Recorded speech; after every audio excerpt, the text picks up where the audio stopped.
Well, as I said before, we're 4 weeks into this, where church is in a different format. We're 28 days into lockdown. And I don't know about you, but every now and again, I'm finding myself saying, you know what, I've had an absolute enough of this. But the truth is it's going to continue for a little while longer. And there are many people's lives who have been touched greatly by what's happening here with this whole pandemic.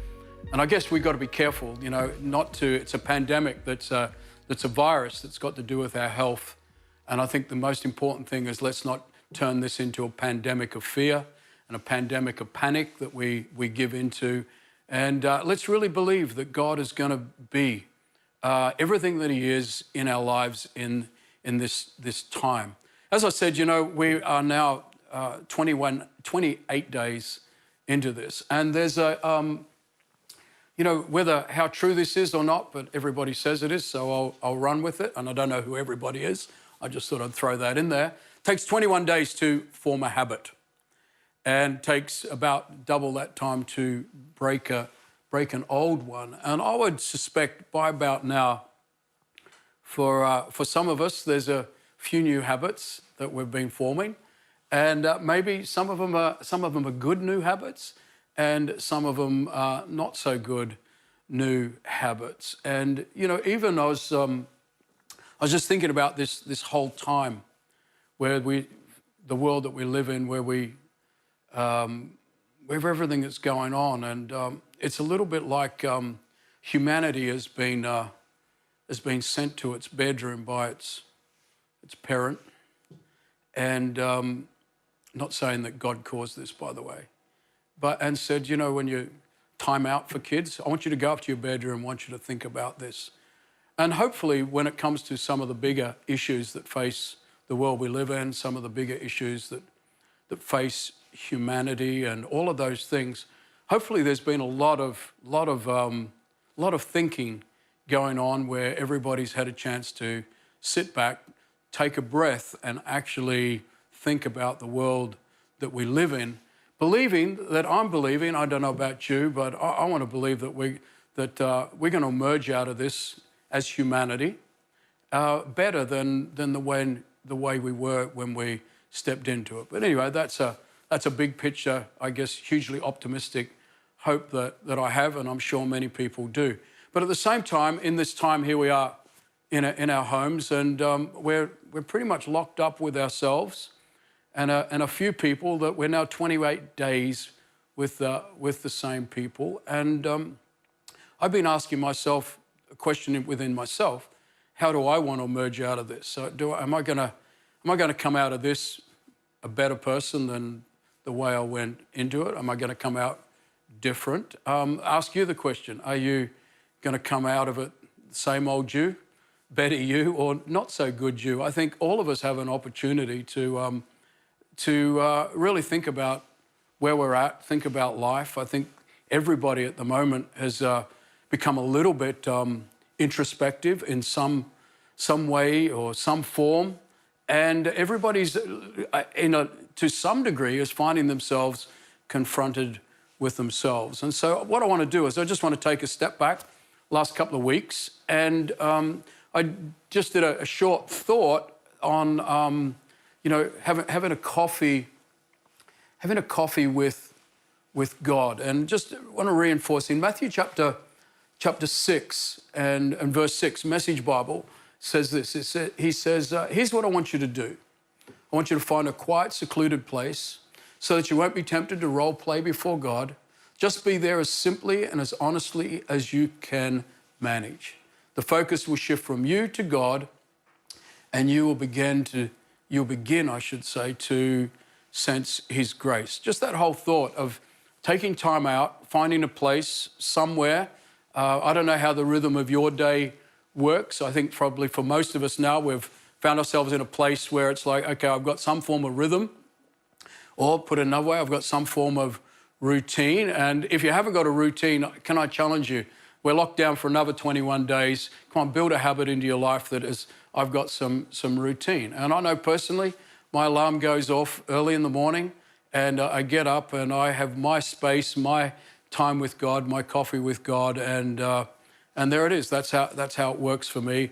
And I don't know how it's working for you, but I want to encourage you to do that. And let's think about creating a habit that it's only going to take you 21 days to form and make it a part of your life. And when we spend time with God, what are we doing? We're meditating.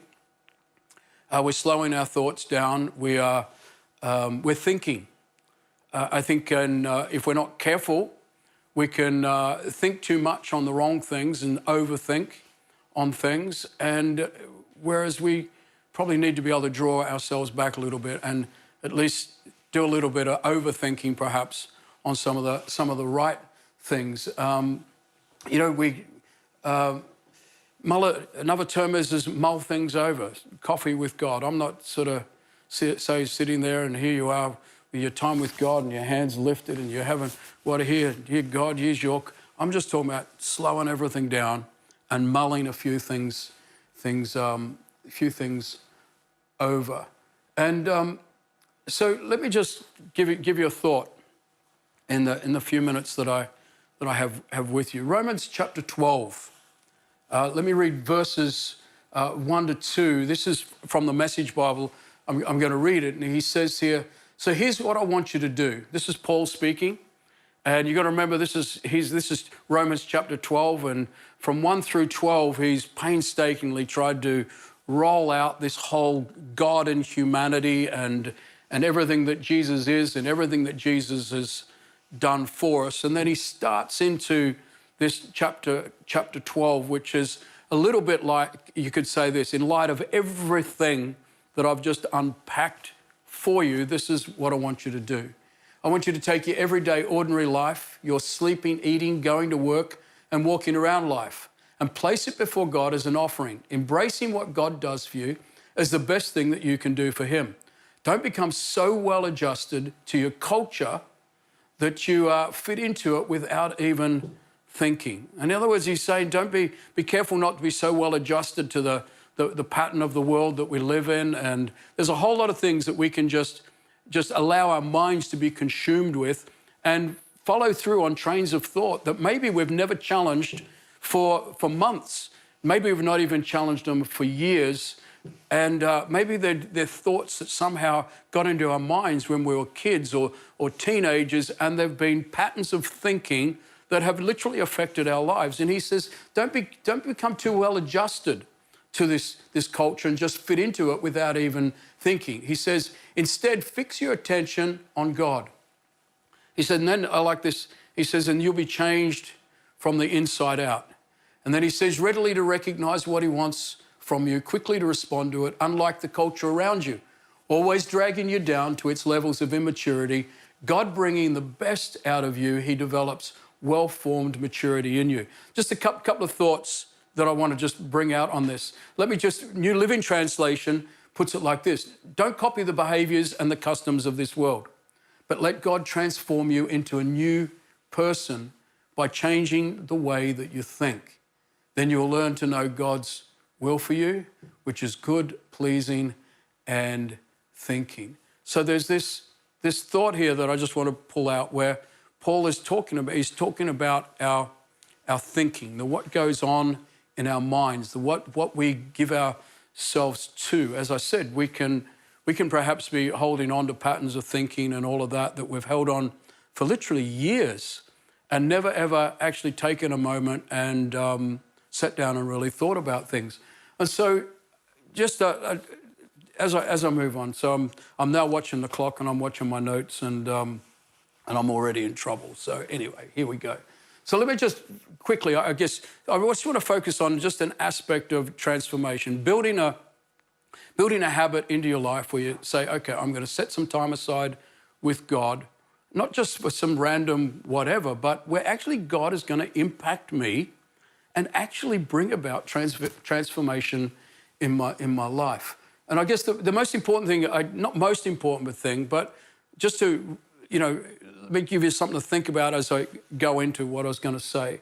When we enter into a relationship with God, 1 Corinthians chapter 5, verse 17 says that one of the things that happens in this as we step into a relationship with God, he says we're new creations. In other words, and then all the old has passed away, everything is new. So we just don't sort of just go into, I'm into a relationship with God and I just continue on in life and I've got a relationship with God. There's actually an impact that he has on our lives from the day we actually say, okay, Jesus, my desire is for you.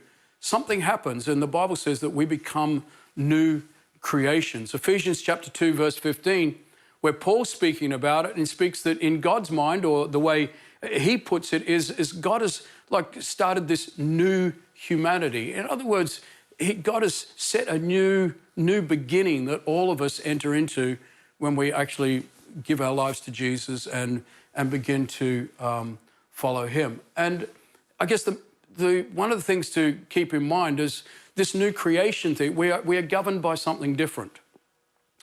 We're not living life by ourselves now. We're not just trying to work it out. We're not, certainly like Paul said, following the patterns of this world, but there's something new that governs our lives. There's something that defines us, and it's a different way. And we're defined by God's love.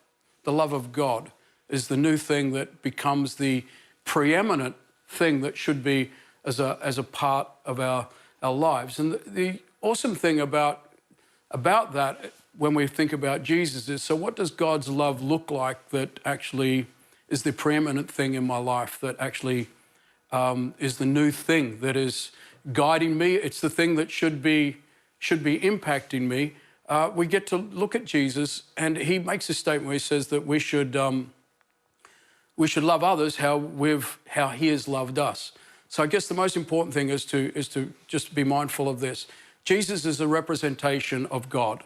He's a representation of the love of God. All of his actions, all of his behaviors towards people are based on his expression of who he is towards us, and that he is a God of love. Hebrews chapter 1 and verse 3 says he is the express nature of God. And I often say this, the same as Colossians chapter 1, verse 15. You want to know what God is like, Jesus is your reference point. Filter everything through Jesus. He's your reference point of who God is like. You want to know what God's love looks like towards us, then the thing we're going to look at is we're going to look at Jesus.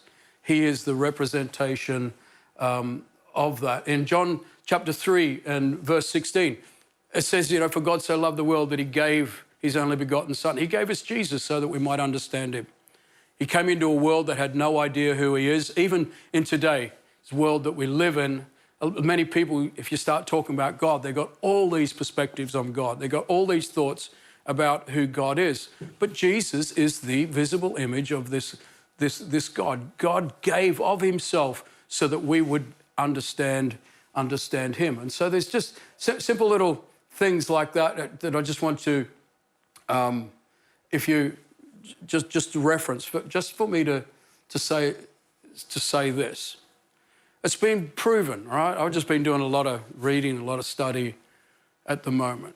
One of the amazing things that happens if you were to sit in call it your God chair, whatever it is, that if you meditate on God's love. Now, what's the reference point of God's love? Jesus and his attitude towards us and all of that, right? I don't want to get too deep into that for the sake of time. But if you meditate on the love of God, this is the most amazing thing. If you meditate on the love of God for 15 minutes and you do it for 21 days, so let's get back to the creating a habit.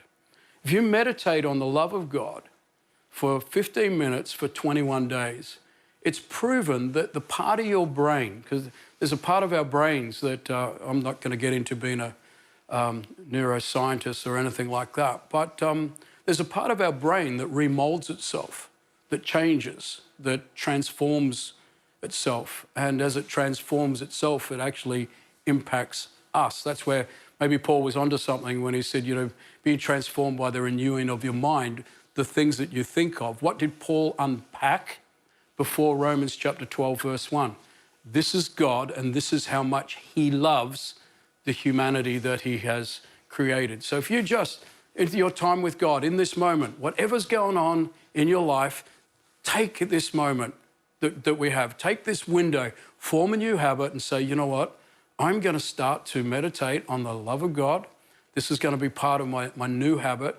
And I believe that a lot of people you're going to see this transformational thing that we often talk about start to really take root in your life. And I want to really believe that that's going to happen. A couple of thoughts just as I'm finishing, just to help you out, because there's obviously lots more to be said. But probably one of the biggest challenges that we'll face when I say, okay, so find a quiet place and just meditate on God's love. And I want to re-emphasize the meditation is on Jesus and his interactions with people. Use that as your starting point. Because the challenge is if we're not careful, we can fall into the trap of saying, well, I'm going to meditate on the love of God, but what's my perspective of God? And this is where the challenge kicks in. Is the God that I believe in, is he the God who loves me, yet he's the God who punishes me if I break his rules? You know, do I see sin as breaking a whole lot of rules that I'm going to get I'm going to get rejected by God for? I'm even going to get punished by God for? Or do I see God as a God who loves me, as a God who wants to help me, as a God who wants to heal me, as a God who wants to restore me? That would probably cause me to see the sin that we so often can get consumed with if we're not careful. We probably, instead of seeing it as a breaking a whole lot of law codes that we're going to get punished for, we see it more as a condition of our heart. We see it more as a condition of our humanity that needs God to step in and bring healing into that, and to help us in that, and to restore us in that. And if we see God as a God that seeks to heal and restore, not as a God who wants to punish us, then immediately you're getting your perspective of God in a way better place to be able to sit down and say, you know what, God, I really want you to start showing me your love towards me. And it will have an impact on every aspect of your life. If you think how you see God determines every part of your walk before him and the way that you live your life out. And I want to encourage you, take this time and just really maybe adjust the way you see God, and give some thought to it. Many people, you know, I'll give you an example. Many people, you may have heard people saying it, that this virus, for example, this virus is the judgment of God and all of those sorts of things. And I just can't get my mind around that. My understanding of God does not equate with this God who's responsible for this. And we find ourselves often, when things happen to us, we find ourselves saying, okay, so God, why are you doing this to me? Why has this happened to me? What's wrong with me? God doesn't inflict anything on us. He's a God of love. He's a God that wants to heal, restore. He's a God who cares. He doesn't do things to us. And as I said, there are people who are saying perhaps, well, this is, you've heard people probably, everyone's consumed with it, what everyone's saying at the moment. But God, is this God's judgment? I don't believe God's not the cause of evil. God's the answer to evil. Matthew chapter 4, verses 23 and 25, Message Bible, it says this. It says, from there he went all over Galilee. He used synagogues and meeting places. He taught people the truth of God's kingdom. That was his theme at the beginning. Right now, they were under God's government, a good government. He also healed people of their diseases and the bad effects of their bad lives. He healed people of their diseases and the bad effects of their lives. No matter what's going on in your life, he wants to help us with the bad effects of just Sometimes it's just crazy behavior. Sometimes it's the things we do and we don't know why we do it. Sometimes it's because of the things that happen to us. Sometimes we find ourselves in a world where we get a virus and we say, God, why did I get this? Why did you give it to me? He didn't. All he wants to do, he wants to heal us and he wants to help us. And then it says this, he says, word got around the entire Roman province of Syria, people brought anybody with ailment, whether mental, emotional, or physical. Jesus healed them, one and all, and more people come. You know, if any of this type of thing was the hand of God, then why would Jesus be healing all their diseases? Jesus is our reference point of what God is like. And I want to encourage you, take some time and just meditate on God's love. Set a new habit. We've got however many more days locked down in this state because of the virus. Come on, just really believe that you're going to experience God in a whole fresh way. Maybe he's going to challenge some of your thinking and your perspective on him in this time. And, you know, because the ultimate thing is what he's going to do. He's going to take us from this, I guess, this selfish perspective that we often find ourselves living in. And we find it as we express life towards other people. And he wants to bring us into a place where we know how to actually accept and love ourselves so that we might effectively be able to love one another. And, you know, there's just two simple little thoughts I'll just throw out there. Two quotes I just picked up recently. It's and one person says, we don't have addictions, we just have connection problems. And another one is, we don't have mental problems, we have life problems. And the most amazing thing is Jesus helps us with both of them. So whatever is going on in your life, take some time and say, God, I'm going to spend some time with you and I'm going to meditate on your love towards me. Amen? Well, thanks for listening, and let me pray for you, and then we'll go from there. Father, I pray for every single person that, Lord, in this time, just as simplistic perhaps of the things that I've just been talking about, just that simple reality of your love towards us, not our love towards you, but your love towards us is the starting point. And it's a love from a God who cares about us in so many different aspects of life. You're not out to punish us. You're not out to jump on us. You're out to have a relationship with us that heals and restores. Lord, I pray that people would, just in this time, spend some time with you and discover you in a transformational way. In Jesus' name, amen.